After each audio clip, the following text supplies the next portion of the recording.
In Greek mythology, Tiresias was a blind prophet of Apollo in Thebes, famous for clairvoyance and for being transformed into a woman for 7 years. He was the son of the shepherd Devas and the nymph Chariclo.Tiresias participated fully in 7 generations at Thebes, beginning as advisor to Cadmus himself. Overview: 18 allusions to mythic Tiresias, noted by Luc Brisson, fall into 3 groups. 1 in 2 episodes recounts Tiresias' sex change and his encounter with Zeus and Hera. A second group recounts his blinding by Athena. A third, all but lost, seems to have recounted the misadventures of Tiresias.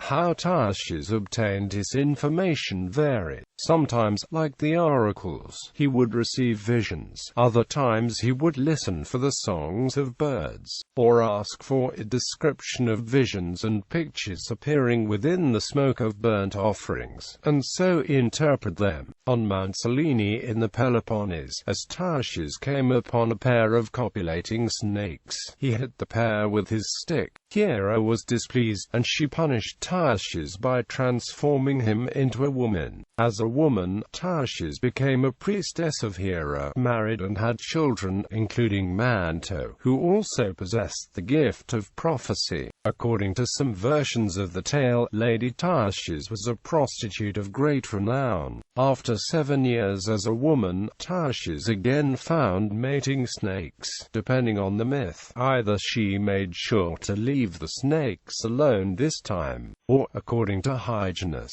trampled on them. As a result, Tiresias was released from his sentence and permitted to regain his masculinity. This ancient story is recorded in Lost Lines of Hesiod. In Hellenistic and Roman times, Tiresias' sex change was embroidered upon and expanded into 7 episodes, with appropriate amours in each, probably written by the Alexandrian Ptolemaeus Chenus, but attributed by Eustathius to Sostratus of Phanagoria's Lost Elegiac Tiresias. Tiresias is presented as a complexly liminal figure, mediating between humankind and the gods, male and female, blind and seeing, present and future, this world and the underworld. According to the mythographic compendium Bibliotheca, different stories were told of the cause of his blindness, the most direct being that he was simply blinded by the gods for revealing the secrets. An alternate story told by the poet Foresight was followed in Callimachus's poem, The Bathing of Pallas. In it, Tiresias was blinded by Athena after he stumbled onto her bathing naked. His mother, Chariclo, a nymph of Athena, begged Athena to undo her curse, but the goddess could not. Instead, she cleaned his ears, giving him the ability to understand birdsong, thus the gift of augury. In a separate episode, Tiresias was drawn into an argument between Hera and her husband Zeus, on the theme of who has more pleasure in sex,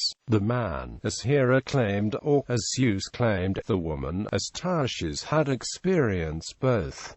Tiresias replied, "Of 10 parts a man enjoys one only." Hera instantly struck him blind for his impiety. Zeus could do nothing to stop her reverse her curse, but in recompense he did give Tiresias the gift of foresight and a lifespan of 7 lives. He is said to have understood the language of birds and could divine the future from indications in fire or smoke. However, it was the communications of the dead he relied the most on, menacing them when they were late to attend him. Tiresias makes a dramatic appearance in the Odyssey, book.She, in which Odysseus calls up the spirits of the dead. So sentient is Tiresias, even in death. Observes Marina Warner that he comes up to Odysseus and recognizes him and calls him by name before he has drunk the black blood of the sacrifice. Even Odysseus's own mother cannot accomplish this, but must drink deep before her ghost can see her son for himself. As Tiresias was a common title for soothsayers throughout Greek legendary history. In Greek literature, Tiresias's pronouncements are always given in short maxims which are often cryptic, but never wrong. Often when his name is attached to a mythic prophecy, it is introduced simply to supply a personality to the generic example of a seer, not by any inherent connection of Tiresias with the myth. Thus it is Tiresias who tells Amphitryon of Zeus and Alcmena and warns the mother of Narcissus that the boy will thrive as long as he never knows himself. This is his emblematic role in tragedy. Like most oracles, he is generally extremely reluctant to offer the whole of what he sees in his visions.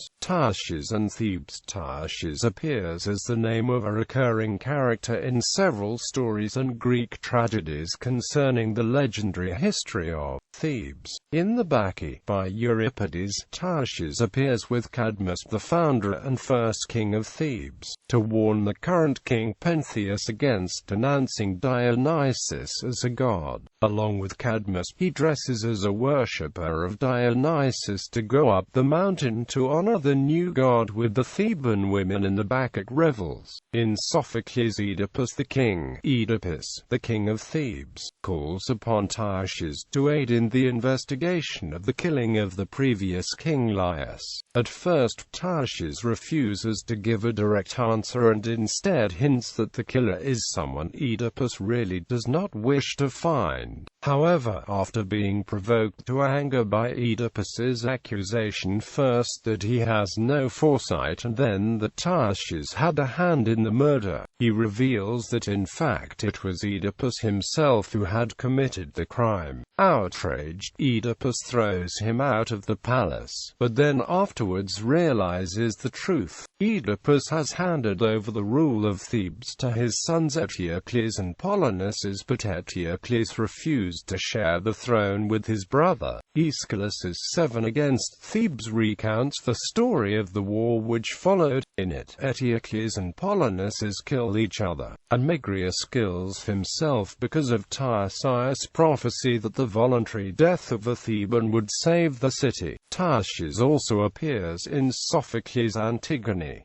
Creon, now king of Thebes, refuses to allow Polynices to be buried. His niece, Antigone, defies the order and is caught. Creon decrees that she is to be buried alive. The gods express their disapproval of Creon's decision through Tiresias, who tells Creon, "The city is sick through your fault." However, Antigone has already hanged herself rather than be buried alive. When Creon arrives at the tomb where she is to be interred, his son, Haemon, who was betrothed to Antigone, attacks Creon and then kills himself. When Creon's wife, Eurydice, is informed of her son and Antigone's deaths, she too takes her own life. Tiresias and his prophecy are also involved in the story of the Epigone. Death. Tiresias died after drinking water from the tainted spring Tilphysa, where he was struck by an arrow of Apollo. His shade descended to the Asphodel Meadows, the first level of Hades. After his death, he was visited in the underworld by Odysseus, to whom he gave valuable advice concerning the rest of his Odyssey, such as how to get past Scylla and Charybdis.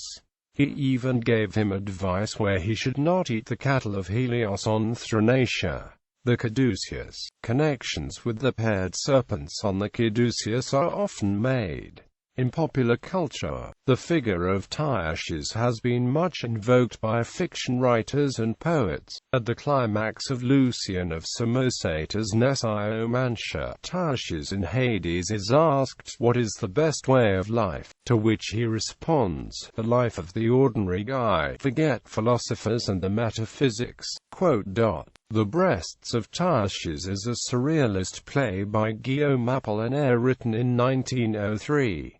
The play received its first production in a revised version in 1917. In his preface to the play, the poet invented the word surrealism to describe his new style of drama. The French composer Francis Poulenc wrote an opera with the same name based on Apolliner's 1917 play. It was first performed at the Opéra Comique in 1947. Tiresias is a ballet choreographed by Frederick Ashton to music by Constant Lambert, first performed at the Royal Opera House, Covent Garden, London, on the 9th of July 1951. Tiresias is featured in T.S. Eliot's poem The Waste Land. Tiresias appears in 3 cantos, 3 in cantos and 47 in the long poem The Cantos by Ezra Pound. Tiresias is featured in the cinema show The Seventh Song on the 1973 album Selling England by the Pound by Genesis.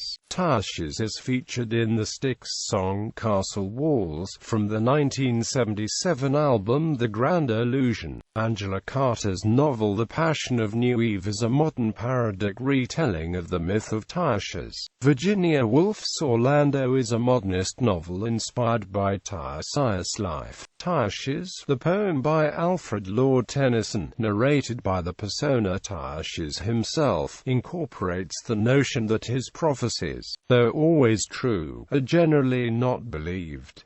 Tiresias appears in the FX television show Man Seeking Woman in Season 2, Episode 10. Tiresias is also the basis of the poetry collection Hold Your Own by Kate Tempest.